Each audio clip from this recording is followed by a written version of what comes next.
रहीम।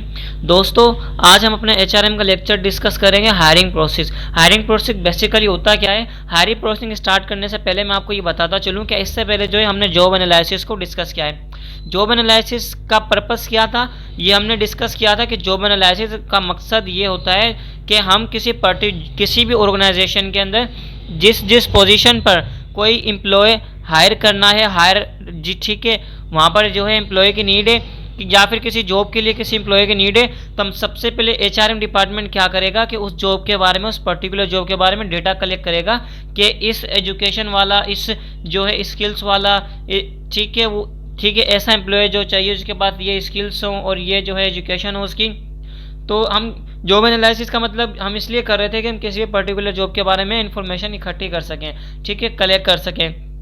अब जब हम जॉब एनालिसिस करते हैं उस पर्टिकुलर जॉब के बारे में कि जहाँ पर किसी एम्प्लॉय की नीड है, हम उसके बारे में डेटा कलेक्ट करते हैं। उसके बाद हमारा क्या स्टेप होता है, हम हायरिंग प्रोसेस करते हैं। हायरिंग प्रोसेस का मीन्स कि किसी भी एम्प्लॉयज को हमें हायर करना है, ठीक है।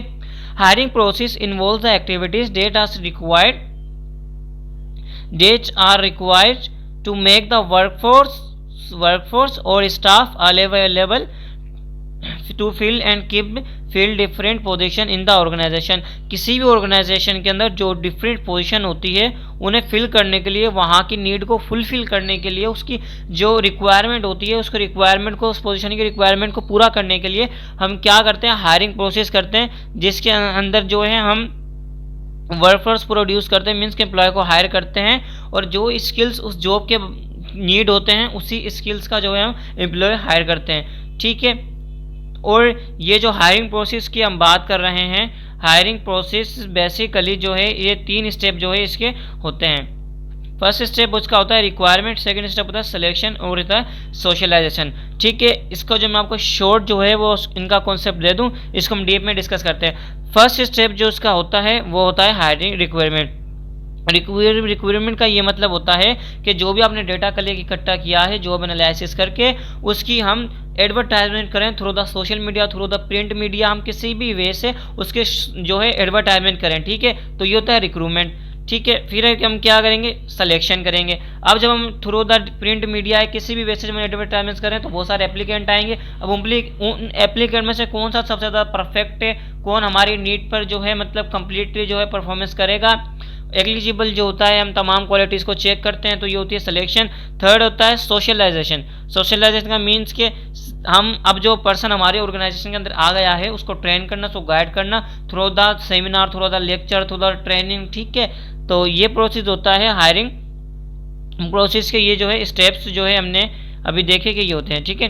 तो रिक्रूटमेंट क्या होती है, recruitment the process of generation pool, ठीक है। अब पूल मतलब अब आपने एडवर्टाइजमेंट करनी है। जब आप एडवर्टाइजमेंट करोगे तो आपके पास बहुत सारे एप्लीकेंट आएंगे, कौन कैंडिडेट, और तमाम एप्लीकेंट और तमाम कैंडिडेट जिन्होंने आपके ऑर्गेनाइजेशन में अप्लाई किया उनको हम कहेंगे कि वो आपका पूल है। उन सबको एक नाम दे देंगे, हम कहेंगे कि क्या वो पूल है, वो आपके कैंडिडेट है, ठीक है। तो इसमें हम क्या करते हैं, इस प्रोसेस में पूल जनरेट करते हैं, कैंडिडेट जनरेट करते हैं, ठीक है। The process of generation pool of qualified candidates for particular job. किसी भी जॉब के बारे में, जिस जॉब पे आपको एम्प्लॉय नीड है उसके बारे में आप क्या करते हो, एक पूल क्रिएट करते हो, ठीक है। फर्स्ट स्टेप आपने कर लिया। अब सेकंड स्टेप आपके पास क्या होता है, selection, the process of making hire or no hire decision. कि अब जो आपके पास पूल आ गया है इसमें से कौन सा हायर करना है, कौन सा हायर नहीं करना, ठीक है, regarding each applicant for job. तो इस प्रोसेस को हम कहते हैं कि क्या हमारा सिलेक्शन। अब थर्ड हमारा प्रोसेस है socialisation, the process of orienting new employees. Orienting means के ट्रेनिंग करना न्यू एम्प्लॉयज जो हमारे ऑर्गेनाइजेशन में सेलेक्ट होकर आ गए हैं टू द ऑर्गेनाइजेशन और the unit in which they will be working. जो यूनिट जिसमें वर्क करेंगे उनके बारे में उन्हें ओरिएंट करना, ऑर्गेनाइजेशन के बारे में ओरिएंट करना, ट्रेनिंग करना, ऑर्गेनाइजेशन की एक्टिविटीज़ के बारे में उन्हें जो है गाइड करना। तो ये क्या होता है, सिलेक्शन, सोशलाइजेशन का प्रोसेस होता है। अब रिक्वायरमेंट क्या होता है, इसको थोड़ा हम डीपली और कॉन्सेप्चुअली जो है देख लेते हैं कि what is requirement. Searching and obtaining qualified job candidates. एक जो हमारी जॉब है उस जॉब के लिए क्वालिफाइड कैंडिडेट, एक बेटर परफेक्ट कैंडिडेट को सर्च करना, इस प्रोसेस को हम क्या कहते हैं, रिक्वायरमेंट। मीन्स कि हम एडवर्टाइजमेंट करेंगे हमारी जॉब की, तो अगर इसका पॉइंट इस व्यू से भी हम देख सकते हैं कि हम एडवर्टाइजमेंट कर रहे हैं और पर्पस क्या है कि हम जो है क्वालिफाइड कैंडिडेट को हायर कर सकें। ठीक है, रिक्वायरमेंट, ठीक है। अब रिक्वायरमेंट किस तरह परफॉर्म की जाती है, सबसे पहले तो आप एम्प्लॉयमेंट प्लानिंग करोगे कि हमें इस पोजीशन पर जो एम्प्लॉय आए रहे, प्लानिंग कर लिया आपने।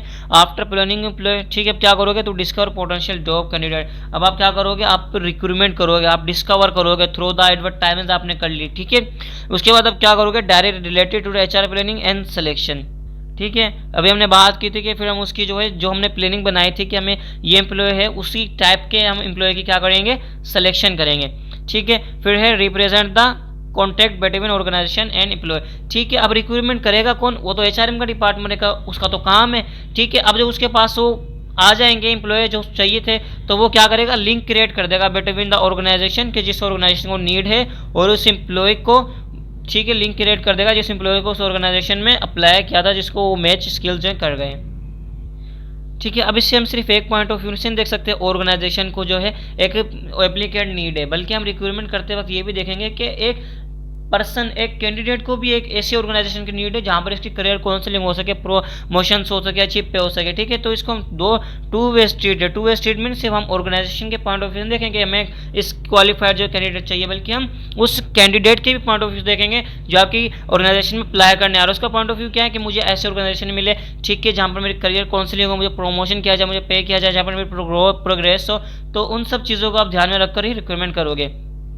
Organization looking for a qualified applicant and applicant are looking at potential employment opportunity। ठीक है, तो अभी मैंने आपको जो ये बताया टू वे स्ट्रीट का। अब गोल्स क्या होते हैं रिक्रूटमेंट के, टू अट्रैक्ट क्वालिफाइड एप्लीकेंट के, हमें क्वालिफाइड एप्लीकेंट जो मिल जाए। ठीक है, टू डिस्कवरेज नॉन क्वालिफाइड एप्लीकेंट्स, और वो एप्लीकेंट्स जो कि हमारी उस जो पर्टिकुलर जॉब है उसके लिए जो है, मतलब कि नॉन स्किल और नॉन परफॉर्मेंस जो है, नॉन क्वालिफाइड एप्लीकेंट जो है ना आ जाए, इसलिए हम रिक्रूटमेंट करते हैं।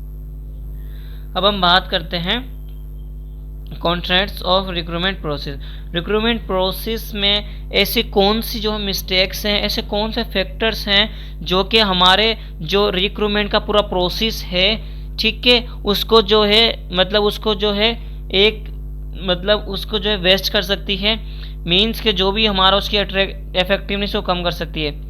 डिफरेंट फैक्टर्स इन इंटरनल और एक्सटर्नल एनवायरनमेंट, ऑर्गेनाइजेशन के बाहर भी और ऑर्गेनाइजेशन के अंदर भी। ठीक है, डिफरेंट फैक्टर्स इन इंटरनल और external environment can influence the effectiveness of recruiting process in negative manner and can become hurdles in recruiting process. Recruiting process को जो है कौन से वो इफेक्ट हैं जो कि नेगेटिव मैनर में जो है उसकी इफेक्टिवनेस को कम कर दें। ठीक है, बाहर के कैंडिडेट जो है उसकी जो है पॉइंट ऑफ व्यू से आपकी ऑर्गेनाइजेशन की जो अपॉर्चुनिटी जो आपने एडवर्टाइजमेंट करी है उसकी जो एक इमेज है उसे ख़राब कर सकते हैं। तो कौन कौन से फैक्टर्स हैं हम जो है डिस्कस करेंगे।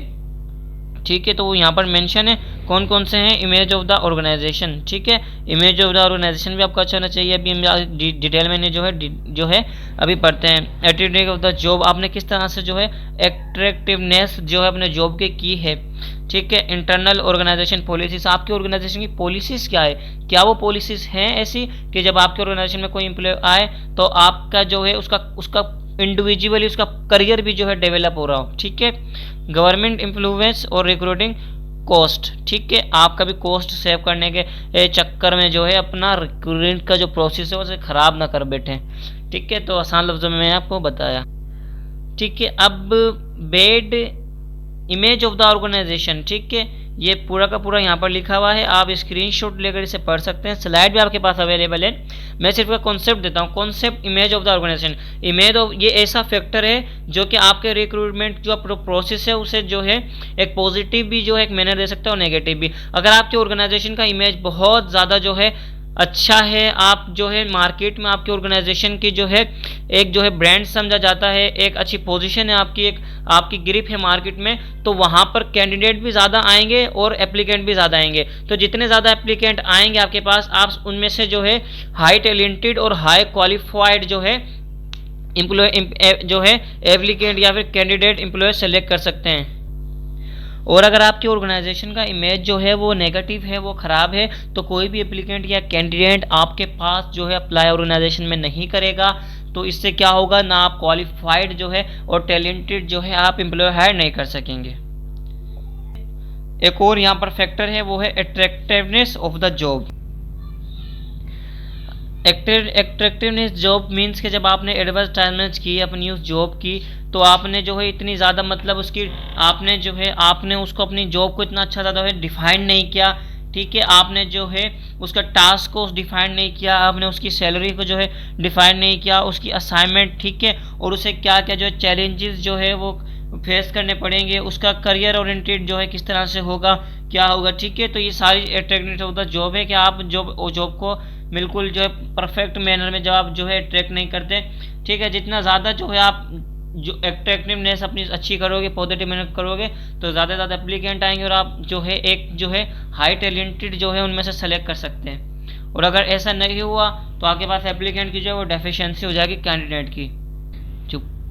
ठीक है, अब बात करते हैं इंटरनल ऑर्गेनाइजेशनल पॉलिसीज। ये एक ऐसा फैक्टर है कि ये इंटरनल ऑर्गेनाइजेशन है, ये एक्सटर्नल का नहीं, ये इंटरनल। इंटरनल मीन्स कि आपने अपनी ऑर्गेनाइजेशन के अंदर ऐसी पॉलिसीज इस्टेब्लिश करनी है, ऐसी पॉलिसीज क्रिएट करनी है कि बाहर की जो आपका एप्लीकेंट है वो अट्रैक्ट हो आपने उसकी सैलरी जो है वो इतनी ज़्यादा आपने जो है मीन्स कि आपने जो है कम नहीं रखी हुई, बहुत ज़्यादा आपने जो है उसके करियर को जो है आपने इतना ज़्यादा जो है उसकी आपने पोजीशन को लो नहीं किया हुआ।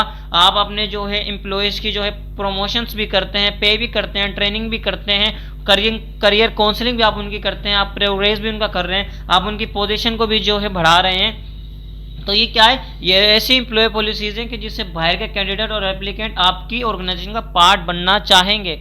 ठीक है, तो जितनी ज़्यादा आपकी अच्छी पॉलिसीज होंगी उतनी ज़्यादा आपके पास पूल क्रिएट होगा कैंडिडेट का और आप सेलेक्ट कर सकते हैं। Internal organisational policies promotes from within whenever possible may give priority to individual inside the organisation. तो अभी हमने इसके बारे में समझा कि पॉलिसीज किस तरह से अफेक्ट करती है हमारे कैंडिडेट पर या फिर हमारे रिक्रूटमेंट के प्रोसेस पर।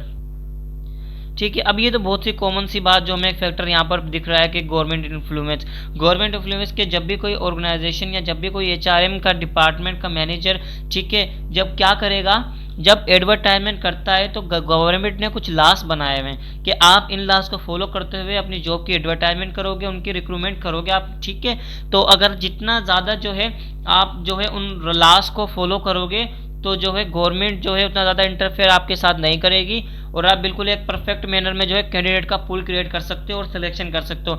लेकिन आप गवर्नमेंट लॉज को फॉलो नहीं करोगे तो आपके लिए प्रॉब्लम्स क्रिएट होगी और एक जॉब की जो अट्रैक्टिवनेस थी और आपकी एक ऑर्गेनाइजेशन की जो इमेज थी वो जो है एक जो है उसका एक अच्छा इफेक्ट जो है नहीं होगा।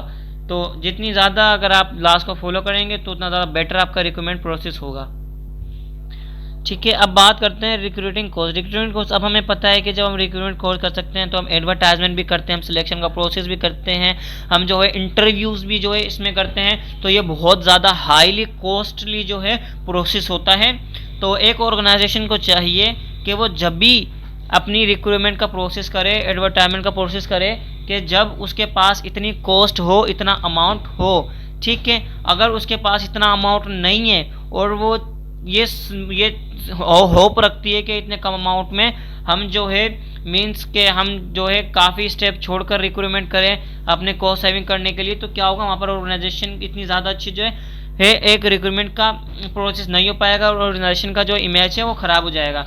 ठीक है, तो एक ऑर्गेनाइजेशन के पास अगर डिपार्ट नहीं है कॉस्ट रिक्रूटमेंट करने की, अपनी जॉब की एडवर्टाइजमेंट करने की, ट्रेनिंग की और इंटरव्यू की, ठीक है, तो वो उस टाइम पर ना करे। और उस टाइम पर अगर वो कर रही है जो उसके पास अमाउंट नहीं है तो इससे ज़्यादा बहुत ज़्यादा जो है प्रॉब्लम क्रिएट हो सकते हैं। ऑर्गेनाइजेशन का जो है एक इमेज है जो वो भी जो है वो इतना ज़्यादा अच्छा नहीं जो है वो उनके माइंड में आएगा। तो ठीक है, ये कुछ फैक्टर्स थे जो हमने यहाँ पर जो है डिस्कस किए। तो आई होप कि आपको ये हायरिंग प्रोसेस का जो टॉपिक है और इसके अंदर जो हमने स्टेप डिस्कस किए हैं यहाँ पर कि सिलेक्शन, सबसे पहले हम रिक्रूटमेंट, फिर सिलेक्शन करते हैं और उसके बाद हम सोशलाइजेशन करते हैं। सोशलाइजेशन का, ठीक है, तो इसके अलावा रिक्रूटमेंट पर और सोर्स ऑफ रिक्रूटमेंट, ठीक है, ये मैंने आपको एक कॉन्सेप्ट दिया है, ठीक है, रिक्रूटमेंट का, ठीक है। इतना ज़्यादा हमने सोशलाइजेशन को भी यहाँ पर डिस्कस नहीं किया, तो इस वीडियो का दूसरा पार्ट है कि जिसमें हमने डीप में जाकर रिक्रूटमेंट को और सोर्स ऑफ रिक्रूटमेंट एक्सटर्नल को भी डिस्कस किया है, और इसके बाद सिलेक्शन को और उसके जो स्टेप्स हैं इंटरव्यू वगैरह वो भी डिस्कस किए हैं, और लास्ट में सोशलाइजेशन को भी कंप्लीट डिस्कस किया है हमारे लेक्चर में। डिस्क्रिप्शन जो आपको लिंक जो है मिल जाएगी, आप डिस्क्रिप्शन में